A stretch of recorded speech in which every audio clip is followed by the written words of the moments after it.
வணக்கம். Welcome to கதை திரட்டு. இந்த வீடியோவில் நம்ம என்ன கதை கேட்க போகிறோம்னா, சங்கமம் கதையின் 14வது பகுதி. நம்ம சேனலை இது வரைக்கும் சப்ஸ்கிரைப் பண்ணாதவங்க சப்ஸ்கிரைப் பண்ணுங்க. பக்கத்தில் இருக்கிற பெல் ஐக்கானை கிளிக் பண்ணி ஆல்கிற ஆப்ஷனை ப்ரெஸ் பண்ணுங்க. ஸோ தட் நம்ம போடுற கதைகளை உடனுக்குடனே நீங்கள் கேட்கலாம். வாங்க கதைக்குள்ளே போகலாம். ஸ்டடி ரூமில் மேஜை மீது முழங்கைகளை ஊன்றி தலைமுடியை விரல்களால் பற்றி கொண்டு உட்கார்ந்திருந்த விஜய்க்கு மறுநாள் கோர்ட்டில் ஆஜராக வேண்டிய கேஸ்கள் நினைவுக்கு வந்தன. சம்பந்தப்பட்ட ஃபைல்கள் மேஜை மீது கிடந்தன. லாயர் யஷ்வந்த் ராவின் தந்தை இறந்து போனதால் அவர் கிராமத்துக்கு சென்றிருந்தார்.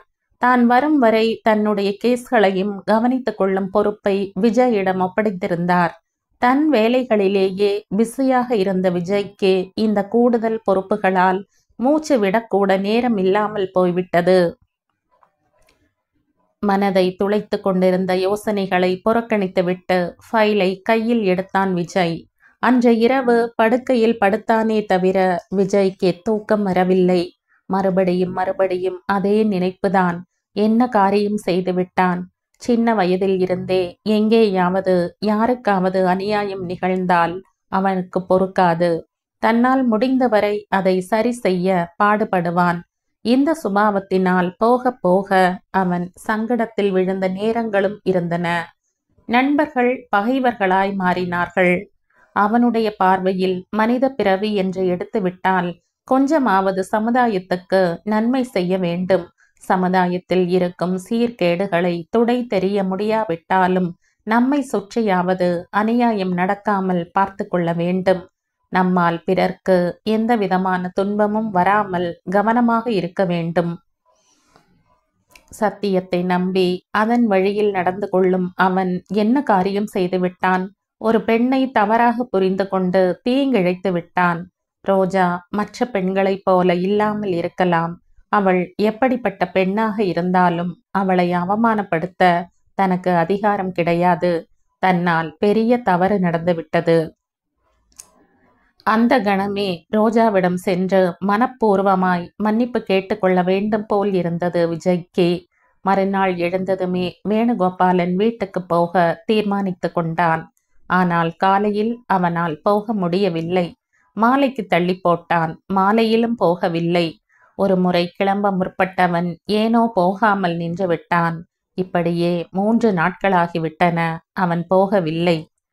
வேணுகோபாலன் அன்று மாலையில் போன் செய்தார்.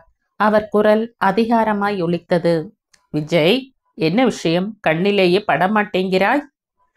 யஷ்வந்த் ராவ் ஃபைல்களையும் நானே பார்த்து வருகிறேன். அதுதான் நேரமே கிடைக்கவில்லை. நானும் அதைத்தான் நினைத்தேன். ஓய்வு ஒழிச்சல் இல்லாமல் வேலை செய்தால் எப்படி? இரவு சாப்பிட இங்கே வந்துவிடு. சரி. ஆனால் விஜய் போகவில்லை. இருட்டிய பிறகு வேலைக்காரியிடம் கடிதம் எழுதி அனுப்பிவிட்டான். கிளப்பில் தனக்கு வேலை இருப்பதால் வர இயலவில்லை என்றும் தவறாக எண்ண வேண்டாம் என்றும் குறிப்பிட்டிருந்தான். எந்த உணர்ச்சியும் இல்லாமல் ரோஜாவின் முகத்தை பார்க்க வேண்டும் என்றால் அவனுக்கு இன்னும் கொஞ்சம் அவகாசம் தேவைப்பட்டது. மாலையில் வேலை முடிந்த பிறகு ரோஜா வீட்டுக்கு கிளம்ப முற்பட்டாள். அப்பொழுதுதான் கடையில் இருந்து திரும்பி வந்த லாவண்யா பையில் இருந்து வெண்மை நிற சில்க் துணி ஒன்றை எடுத்து ரோஜாவிடம் கொடுத்தாள். உனக்கு எம்ப்ராய்டரி வருமா என்று கேட்டாள். வரும் என்பது போல ரோஜா தலையசைத்தாள். இந்த துணியில் நல்ல டிசைனாக தைத்துத்தா. ரொம்ப சீக்கிரமாகவும் கவனமாகவும் செய்யணும். ஒரு சிநேகிதிக்கு அன்பளிப்பாக கொடுக்கணும். யார் அந்த ஃப்ரெண்ட்? நான் தெரிந்து கொள்ளலாமா என்று சிரித்து கொண்டே கேட்டாள் ரோஜா. ஒவ்வொன்றுக்கும் காரணம் தெரிந்து கொள்வதை விட்டுவிட்டு சொன்ன வேலையை வாயை திறக்காமல் செய்ய கற்றுக்கொள். நான் எவ்வளவு உரிமை கொடுத்தாலும் சில விஷயங்களில் நீ எல்லை மீறாமல் இருப்பது நம் இருவருக்கும் நல்லது. மறுபடியும் இந்த விஷயத்தை நினைவுபடுத்தும் விதமாய் நடந்து கொள்ளாதே. கோபமாக அலட்சியமாக மொழிந்த லாவண்யா அங்கிருந்து நகர்ந்து போய்விட்டாள். செயல் மறந்து போய் உட்கார்ந்து விட்டாள் ரோஜா.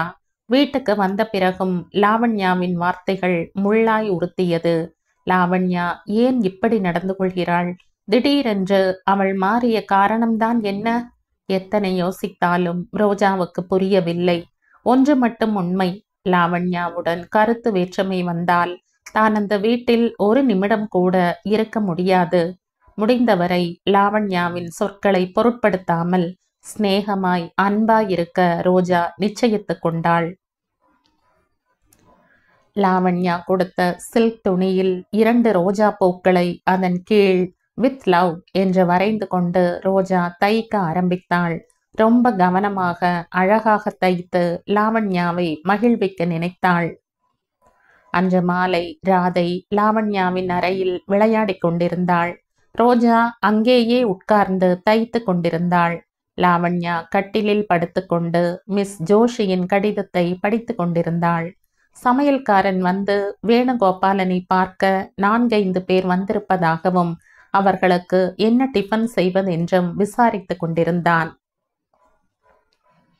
ரோஜா தைத்து கொண்டிருந்த துணியை மேஜை மீது வைத்துவிட்டு கீழே சென்றாள். ராதையும் ரோஜாவின் பின்னால் சென்றாள்.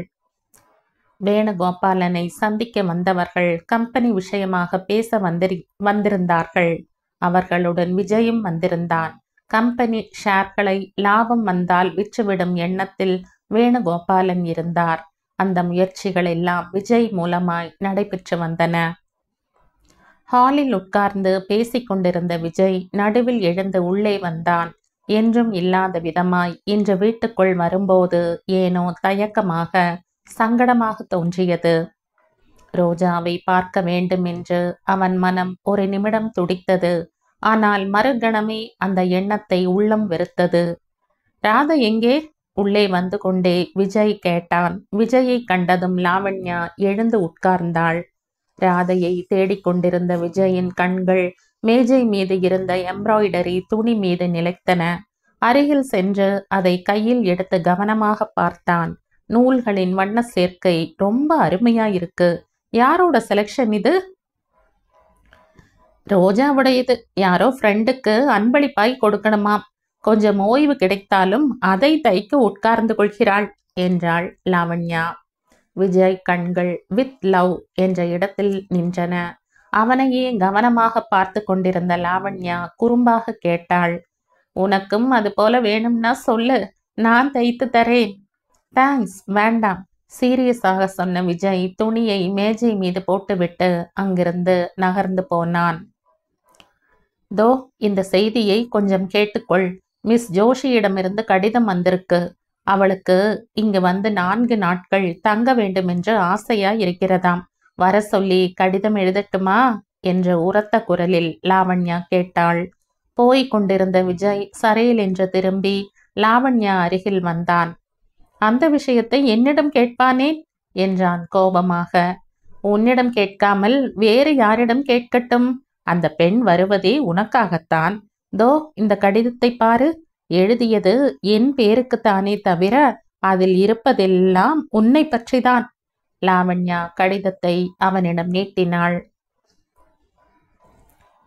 ஒரு கணம் கடிதத்தையும் லாவண்யாவையும் மாறி மாறி பார்த்த விஜய் பதில் சொல்ல தேவையில்லை என்பது போல சரையில் என்று திரும்பி அங்கிருந்து சென்று விட்டான். ரோஜாவிடம் அனந்த் எழுதிய காதல் கடிதங்கள் எதுவும் இல்லை என்று தெரிந்த பின் விஜயின் மனம் நிம்மதியடைந்தது. உண்மைதான். ஆனால் அதில் முழு அமைதி கிடைக்கவில்லை. அனந்த் சொன்ன விஷயம் உண்மைதானா? இதை நம்பலாமா என்ற சந்தேகம் ஒரு பக்கம்.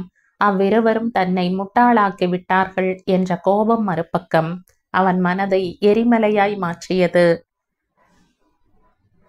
அவ்வளவு கொந்தளிப்பிலும் ரோஜா நட்புக்காக அனந்த் பக்கம் துணையாய் நின்ற விதம் அவனை கவர்ந்தது.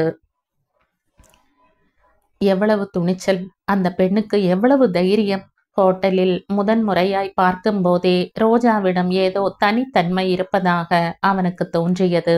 சுறுசுறுப்பாய் அழகாயிருந்த அந்த கண்களில் எதிராளியின் பார்வையை கவர்ந்து இழுக்கும் உயிரோட்டம் இருந்தது.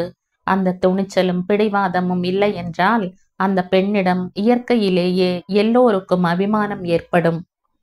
அனந்திடம் தவிர அவன் பணத்திடம் அந்த பெண்ணுக்கு எந்த விதமான மோகமும் இல்லாத பட்சத்தில் அவனுக்கு ஆட்சேபனை இருக்க வாய்ப்பு இல்லை. ஆனால் உண்மை என்னவென்று எப்படி தெரிந்து கொள்வது? ரோஜாவின் மனதில் அனந்த் பற்றி உண்மையான அபிப்பிராயம் என்னவென்று தெரிந்து கொண்டால் எவ்வளவு நன்றாக இருக்கும். அனந்த் சொன்னது போல 1 வருடம் கழித்து அவ்விருவருக்கும் தன்னால் திருமணம் செய்து வைக்க முடியுமா? எந்த தயக்கமும் இல்லாமல் அந்த காரியத்தை நிறைவேற்ற முடியுமா? ஏதோ இனம் புரியாத உணர்ச்சி அவனை தடுப்பது போல் இருந்தது. அன்று பார்க்கில் ரோஜாவுடன் பார்த்த முஸ்லிம் இளைஞன் நினைவுக்கு வரும்போதெல்லாம் விஜயின் மனம் துணுக்குறும். ரோஜாவுக்கும் அவனுக்கும் இடையே என்ன உறவு இருக்க முடியும்? அவனுடன் ரோஜா அன்று உரிமையாய் நெருங்கி பழகியதை கண்ணார கண்டிருக்கிறான். எதற்காக என்று தெரியாவிட்டாலும் இருவரும் எந்த விஷயத்திற்காகவோ விவாதம் செய்து கொண்டிருப்பது புரிந்து போயிற்று. அனந்துடன் நட்பு ஏற்பட்ட பிறகு அவனுடைய சிநேகத்துக்கு முற்றுப்புள்ளி வைக்க எண்ணியிருப்பாளோ? அதுவே உண்மையானால் நாளை வேறு ஒருவனுக்காக அனந்தை விடமாட்டாள் என்பது என்ன நிச்சயம்? புடவை நகைகளை மாற்றுவது போல ஆண்களை மாற்றிக்கொள்ளும் பெண்கள் என்றாலும், பெண்களை தாழ்வாக மதிக்கும் ஆண்கள் என்றாலும் விஜய்க்கு வெறுப்பு அதிகம். ரோஜா எந்த உத்தேசத்தில் அனந்தை விரும்புகிறாள்? அதை எப்படி தெரிந்து கொள்வது? விஜய்க்கு வழி தெரியவில்லை. லாயர் யஷ்வந்த்ராவின் கேஸ்களையும் சேர்த்து பார்ப்பதால் துளி கூட ஓய்வு இல்லாமல் தொடர்ந்து வேலை செய்ததில் விஜய்க்கு அலைச்சலால் தலைவலி ஜலதோஷம் பிடித்து கொண்டன. தலை பாரமாயிருந்ததால் அன்று கோர்ட்டுக்கு போகாமல் வீட்டிலேயே இருந்து விட்டான். யஷ்வந்த்ராவ் 2 நாட்களுக்கு முன்பு ஊரிலிருந்து வந்ததும் அவருடைய ஃபைல்களை அவரிடம் ஒப்படைத்து விட்டான். மதியத்துக்கு பிறகு கட்டிலில் படுத்து புத்தகத்தை புரட்டி கொண்டிருந்தான் விஜய். சின்ன தூக்கம் போட்டால் நன்றாயிருக்கும் என்று உறங்க முற்பட்ட போது லக்ஷ்மி வந்து லாயர் யஷ்வந்த்ராவ் வந்திருப்பதாக தெரிவித்தாள். விஜய் எழுந்து கீழே போகலாம் என்று நினைப்பதற்குள் அவரே மாடிக்கு வந்துவிட்டார். விஜய்க்கு உடல் நலம் சரியில்லை என்று லக்ஷ்மி மூலமாய் தெரிந்து கொண்ட லாயர் அறைக்குள் வந்ததும் அவனுடைய உடல் நலத்தை பற்றி பதட்டத்துடன் விசாரித்தார். விஜய் கட்டிலிருந்து எழப்போன போது, வேண்டாம் வேண்டாம், படுத்துக்கொள், சும்மா பார்த்துவிட்டு போகலாம் என்றுதான் வந்தேன் என்று அவனை படுக்க சொன்னார். இருந்தாலும் விஜய் எழுந்து உட்கார்ந்து கொண்டான். தான் இல்லாத சமயம் தன் கேஸ்களை பார்த்து கொண்டதற்கு நன்றியை தெரிவித்து சற்று நேரம் பொது விஷயங்கள் பற்றி பேசிக் கொண்டிருந்தவர் நடுவில் கை கடிகாரத்தை பார்த்து கொண்டார். அடடா, ரொம்ப நேரமாகிவிட்டது, நீ ரெஸ்ட் எடுத்துக்கொள் என்று கிளம்ப முற்பட்டவர் திடீரென்று மறுபடியும் உட்கார்ந்து கொண்டார். கையில் இருந்த பேக்கை திறந்து, விஜய், சொல்ல மறந்துவிட்டேன், அன்று காரில் இந்த பர்ஸ் இருந்ததாக டிரைவர் என்னிடம் கொடுத்தான். அன்றைக்கே உன்னிடம் இதை கொடுத்து விடலாம் என்று போன் செய்தால் உன்னை பிடிக்க முடியவில்லை. மறுநாள் நான் ஊருக்கு போய்விட்டதால் இது என்னிடமே தங்கிவிட்டது என்று கருப்பு வண்ணத்தில் மடித்து வைத்த புத்தகம் போல் இருந்த பர்ஸை எடுத்து கட்டில் மீது வைத்தார். அந்த பர்ஸை பார்த்ததும் விஜய் திடுக்கிட்டான். அவன் முகம் மாறிவிட்டது. யஷ்வந்த்ராவ் முகமும் சீரியஸாக இருந்தது. விஜய் இதயத்தில் இனம் புரியாத உணர்வுகள் அழுத்துவது போல இருந்தாலும் வெளியில் மட்டும் அலட்சியமாய் இருப்பது போல தென்பட்டான். நான் வரேன் விஜய் என்று அவர் விடை பெற்று கொண்டு எழுந்தார். அவர் வேண்டாம் என்று மறுத்த போதிலும் வாசல் வரை சென்று அவருக்கு விடை கொடுத்தான். அவரை அனுப்பிவிட்டு அறைக்கு வந்த விஜயின் கண்கள் கட்டில் மீது கிடந்த அந்த பர்சின் மீது ஒரு கணம் நிலைத்து நின்றன. அன்று ரோஜா இதை காரில் மறந்து விட்டாள் போலும். இதை அவளிடம் எப்படி சேர்ப்பது? தானே கொண்டு போய் கொடுப்பதா, இல்லை யாரிடமாவது கொடுத்து அனுப்புவதா? விஜய் மனதில் எண்ணங்கள் சூழ்ந்து கொண்டன. வேண்டாம் என்று நினைத்தாலும் அன்று நடந்த நிகழ்ச்சி மறுபடியும் கண்கள் முன் நிழலாடிற்று. தன்னுடைய அராஜக செயலுக்கு தன் மீது வெறுப்பும் வேதனையும் ஏற்பட்டது. சின்ன வயதிலிருந்தே இப்படித்தான். சாதாரணமாக அவனுக்கு கோபம் வராது. வந்தது என்றால் நல்லது கெட்டது யோசிக்கும் திறனை இழந்து விடுவான். இதற்குள் அறைக்குள் எட்டி பார்த்த லக்ஷ்மி, தம்பி, காஃபி கொண்டு வரட்டுமா என்று குரல் கொடுத்தாள். கொண்டு வா. விஜய் கட்டில் மீது அமர்ந்து கொண்டான். பர்ஸை கையில் எடுத்துக்கொண்டு இப்படியும் அப்படியும் புரட்டி பார்த்தான். ரொம்ப சாதாரணமான பர்ஸ். பழசாக இருந்தது. 2-3 இடத்தில் தையல் போட்டிருந்தது. ரோஜா மறுபடியும் இந்த பர்ஸ் பற்றி விசாரிக்கவில்லையே. விஜய் ஜிப்பை திறந்து உள்ளே பார்த்தான். உள்ளே ரூபாய் நோட்டுகள் 1-2, கொஞ்சம் சில்லறையும் ஒரு கவரும் இருந்தன. கவரை எடுத்து பார்த்தான். கவர் ஒட்டப்பட்டிருந்தது. பெயர் எதுவும் எழுதப்பட்டிருக்கவில்லை. ஒரு நிமிடம் தயங்கிய விஜய் கவரை கிழித்து உள்ளிருந்து கடிதத்தை எடுத்து பார்த்தான். பாதி தயக்கமும் பாதி ஆர்வமுமாய் கடிதத்தை படிக்கத் தொடங்கிய விஜய் முதல் 4-5 வரிகளை படித்ததும் எல்லாம் மறந்து அதில் மூழ்கிவிட்டான். 10 நிமிடம் கழித்து லக்ஷ்மி காஃபி கொண்டு வந்து அங்கு வைத்ததும், சீக்கிரமா குடிங்க தம்பி, ஆறி போயிடும் என்று கூறியதும் அவன் மூளையில் உரைக்கவில்லை. அவன் நிமிர்ந்து உட்கார்ந்திருந்த விதம், சீரியஸாக இருந்த அவன் முகம் இவற்றை பார்த்து அவனிடம் பேச துணிச்சல் இல்லாதவளாய் பேசாமல் அங்கிருந்து போய்விட்டாள். விஜய் ரோஜாவின் கடிதத்தை மற்றும் ஒரு முறை படித்தான். கடிதம் அனந்துக்கு எழுதப்பட்டிருந்தது. அனந்த், இந்த கடிதத்தை படிக்கும் முன் நாம் இருவரும் உயிர் நண்பர்கள் என்றும் எந்த சக்தியும் நம்முடைய நட்பை பிரிக்க முடியாது என்றும் நான் ஆழமாக நம்புவதை நீ நினைவில் கொள்ள வேண்டும்.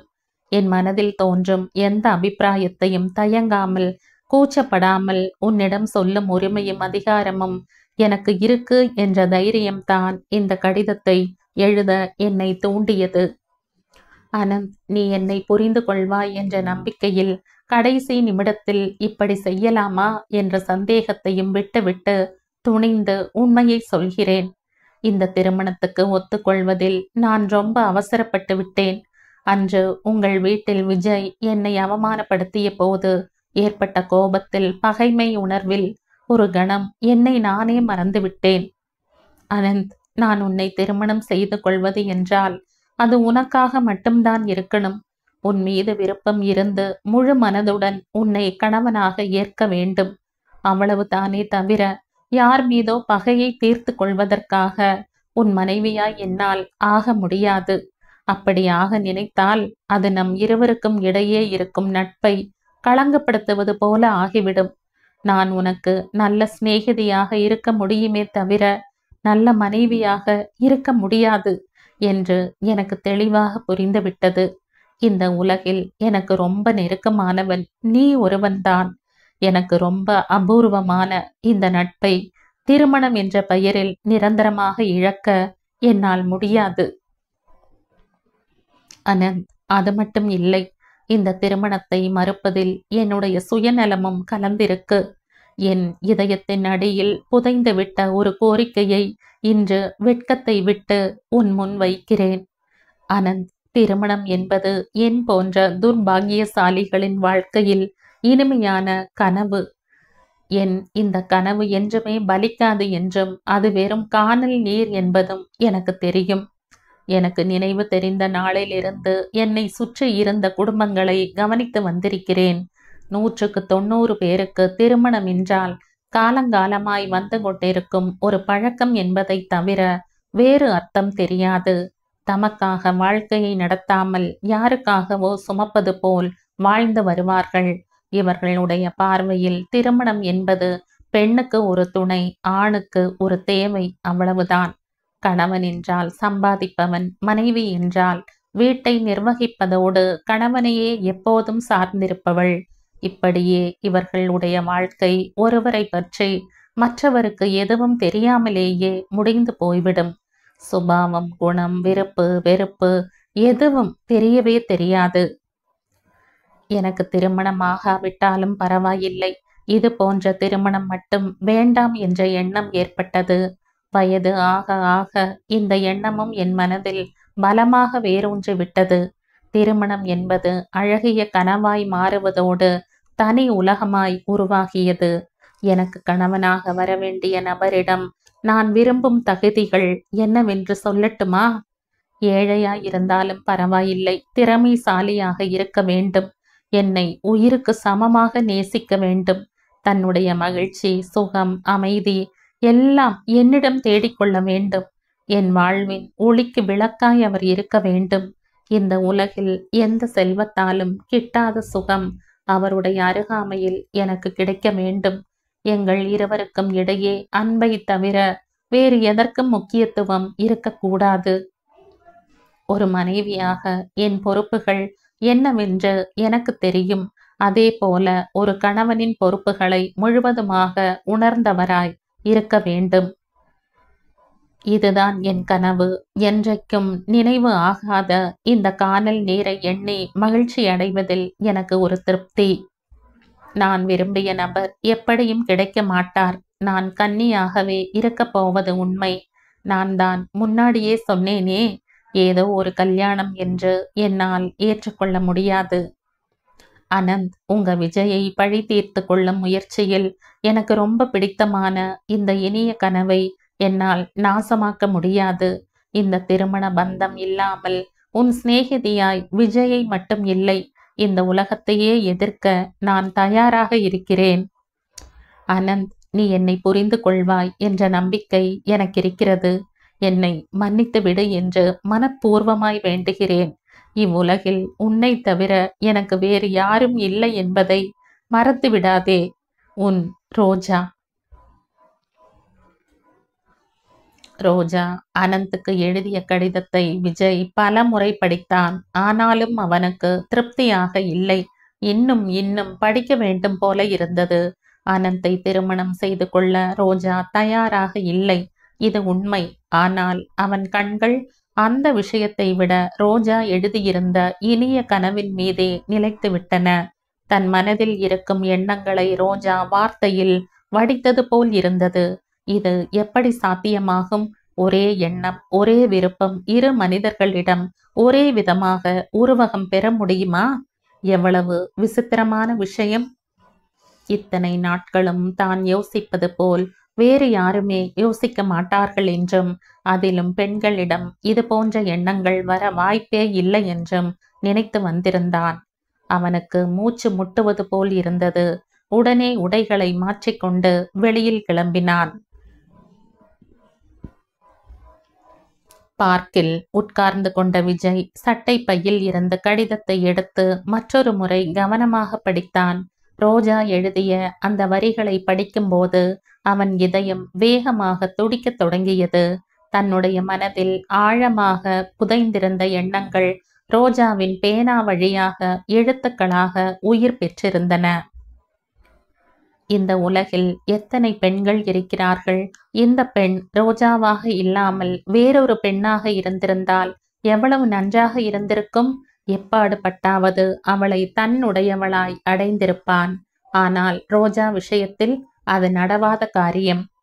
மெதுவாக பின்னால் சாய்ந்த விஜய் ஒரு கையை தலைக்கு அடியில் வைத்து கொண்டு புல்வெளியில் மல்லாந்து படுத்து கொண்டான். நீல வானத்தின் வெண் மேகங்கள் பஞ்சு பொதிகளாய் நகர்ந்து கொண்டிருந்தன. மகிழ்ச்சியும் வேதனையும் ஒரே சமயத்தில் அவனை ஆட்கொண்டன. அவனுக்கென்னவோ தான் செய்த குற்றம் 2 மடங்கு ஆகிவிட்டது போல் தோன்றியது.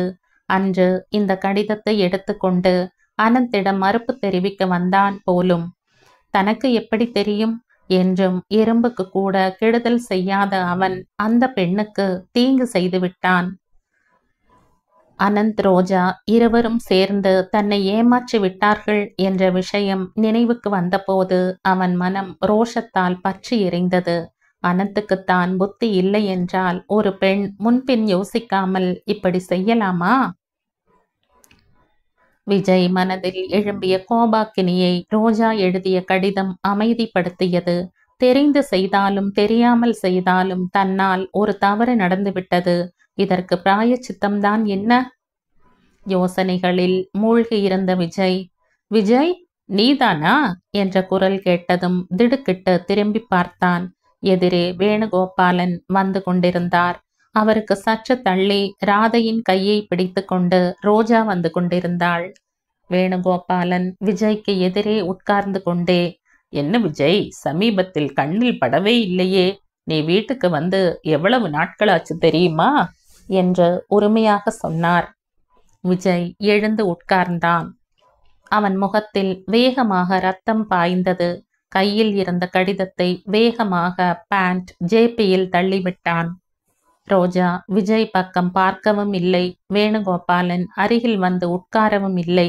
ராதையின் கையை பிடித்து கொண்டு தொலைவாக சென்றாள். பவுண்டனை சுற்றியிருந்த சுவர் மீது உட்கார்ந்து கொண்டு ராதையிடம் ஏதோ சொல்லிக் கொண்டிருந்தாள். அவனுக்கு முதுகை காட்டி உட்கார்ந்திருந்த ரோஜாவை விஜய் முதல் தடவையாக கோபமோ வெறுப்போ இல்லாமல் பார்த்து கொண்டிருந்தான். விஜய், உனக்கு அவகாசம் கிடைக்கும்போது வீட்டுக்கு வா. ஒரு அரை மணி நாம் அமைதியாக தனிமையில் உட்கார்ந்து பேசணும். உன்னிடம் ரொம்ப முக்கியமான விஷயம் சொல்லணும் என்றார் வேணுகோபாலன். விஜய் சரி என்பது போல தலையசைத்தான். ஆனால் அவர் என்ன சொல்கிறார் என்பதை அவன் மனம் உணரவில்லை. இன்று ரோஜாவை பார்க்கும்போது அவனுக்கு எப்படியோ இருந்தது. அவள் அனந்துக்கு எழுதிய கடிதத்தை தான் படித்து விட்டதாக சொன்னால் என்ன ஆகும்?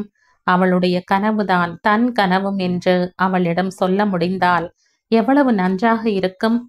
விஜய்க்கு திடீரென்று வேணுகோபாலன் தன்னையும் ரோஜாவையும் தனிமையில் விட்டுவிட்டு போனால் என்ன என்று தோன்றியது. விஜய் மனதில் ஏற்பட்ட உணர்வுகளின் கொந்தளிப்பை கொஞ்சம் கூட அறியாத ரோஜா இங்கிருந்து சீக்கிரமாக கிளம்பிவிட துடித்து கொண்டிருந்தாள். இன்று பார்க்குக்கு வேணுகோபாலனை ஒரு விதமாக கட்டாயப்படுத்தி அழைத்து வந்திருந்தாள். இந்த அமைதியான சூழ்நிலையில் செந்துவின் விஷயத்தை சொல்லிவிட எண்ணினாள்.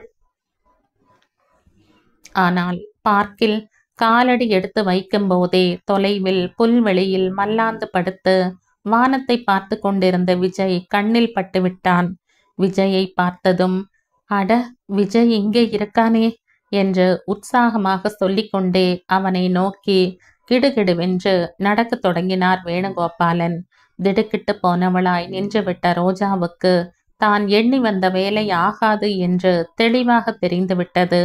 கசப்பான உணர்வு ஏதோ மனதில் படர ராதையை அழைத்து கொண்டு தொலைவாக சென்று விட்டாள். அன்று ரோஜா வரும்போதே வாசலில் ராதை நின்றிருந்தாள். என்னம்மா, என்ன நடந்தது? வாடியிருந்த ராதையின் முகத்தை பார்த்து கேட்டாள் ரோஜா. ராதை லாவண்யா அழுது கொண்டிருப்பதாகவும் தந்தை கோபமாயிருப்பதாகவும் ஜாடை செய்து காண்பித்தாள். ராதையுடன் ரோஜா உள்ளே வந்தாள். வீடு முழுவதும் மயான அமைதி நிலவியிருந்தது. சாதாரணமாக அடிக்கடி தந்தைக்கும் மகளுக்கும் இடையே ஏதாவது விஷயத்தில் கருத்து வேற்றுமை வந்து கொண்டுதான் இருக்கும். விருப்பம் இல்லாவிட்டாலும் ரோஜாவுக்கு அதில் தலையிட வேண்டியதாயிற்று. ராதையுடன் ரோஜா நேராக சமையல் அறைக்கு சென்றாள். சமையல்காரன் பீடி பிடித்து கொண்டு ஓய்வாக இருந்தான். ரோஜாவை பார்த்ததும் பீடியை மறைத்து கொண்டு அவள் கேட்காமலேயே சமாச்சாரத்தை சொல்லிவிட்டான்.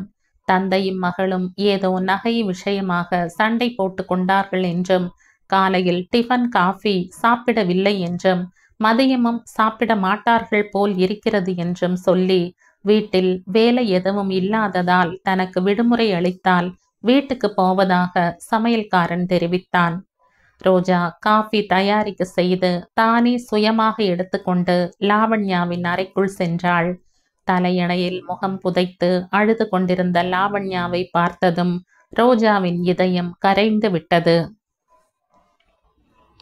காலடி சத்தம் கேட்டதும் லாவண்யா தலையை உயர்த்தி பார்த்து மறுபடியும் தலையணையில் முகத்தை புதைத்து கொண்டாள். காஃபி கொண்டு வந்திருக்க, மென்மையான குரலில் சொன்னாள் ரோஜா. லாவண்யா பேசவில்லை. ரோஜா காஃபி கோப்பையை மேஜை மீது வைத்துவிட்டு கட்டில் அருகில் சென்று லாவண்யாவின் தோளில் கையை பதித்தாள். அந்த ஸ்பரிசத்தில் இருந்த நட்பை, ஆறுதலை லாவண்யா உணராமல் இல்லை. மடை திறந்த வெள்ளமாய் அவளுக்குள் துக்கம் பொங்கியது. இது என்ன பைத்தியக்காரத்தனம் என்று உரிமையுடன் கடிந்து கொண்டாள் ரோஜா. ஆமாம், நான் பைத்தியக்காரிதான். எல்லோருக்கும் நான் வேண்டாதவளாக ஆகிவிட்டேன். நான் எப்போது சாகப் போகிறேன், எப்போது என் தொல்லை நீங்கும் என்றுதான் எல்லோரும் காத்துக்கிட்டு இருக்காங்க என்றாள் லாவண்யா. இதென்ன பேச்சு? லாவண்யா பதிலளிக்கவில்லை. ரோஜாவுக்கு லாவண்யாவின் வேதனை புரிந்தது. லாவண்யாவிடம் நாளுக்கு நாள் வளர்ந்து கொண்டு இருக்கும் இந்த வெறுப்புக்கு காரணம் பயங்கரமான தனிமை. அதை புத்திசாலித்தனமாய் போக்கிக் கொள்வதை விட்டுவிட்டு வெகுளியாய் துடுக்கான நடத்தையால் இன்னும் அதிகப்படுத்திக் கொள்கிறாள். காஃபி ஆறி போய்விடும் கெஞ்சுவது போல சொன்னாள் ரோஜா. லாவண்யா சரையில் என்று எழுந்தாள். யார் உன்னை கொண்டு வர சொன்னது? ஒருத்தர் சொல்லணுமா? நீங்க எனக்கு சம்பளம் கொடுப்பது எதற்காக? நீங்க காஃபி குடிக்க மறந்துவிட்டால் நினைவுபடுத்தும் பொறுப்பு என்னோடது இல்லையா? சிரித்து கொண்டே சொன்னாள் ரோஜா. அந்த காஃபியில் கொஞ்சம் விஷத்தை கலந்துத்தா. விஷத்தை கலக்க எனக்கு தெரியாது. அமிர்தத்தை கலந்து தரப்போகும் நபருக்காக தேடிக்கொண்டிருக்கேன். அப்படின்னா உன் எண்ணம்? உங்க வேதனை எல்லாம் மந்திரம் போட்டு மாயம் செய்யக்கூடிய சிநேகிதர்கள் யாராவது இருந்தால் உங்களுக்காக தேடி கண்டுபிடிக்கலாம் என்றுதான்.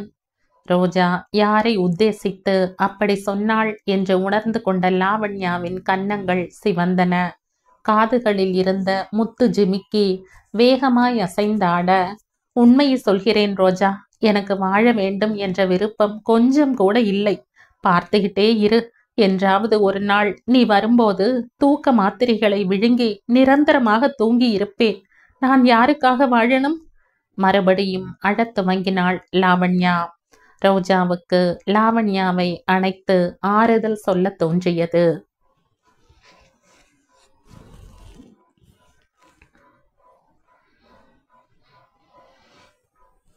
இந்த கதையின் தொடர்ச்சியை அடுத்த பதிவில் கேட்கலாம். நன்றி.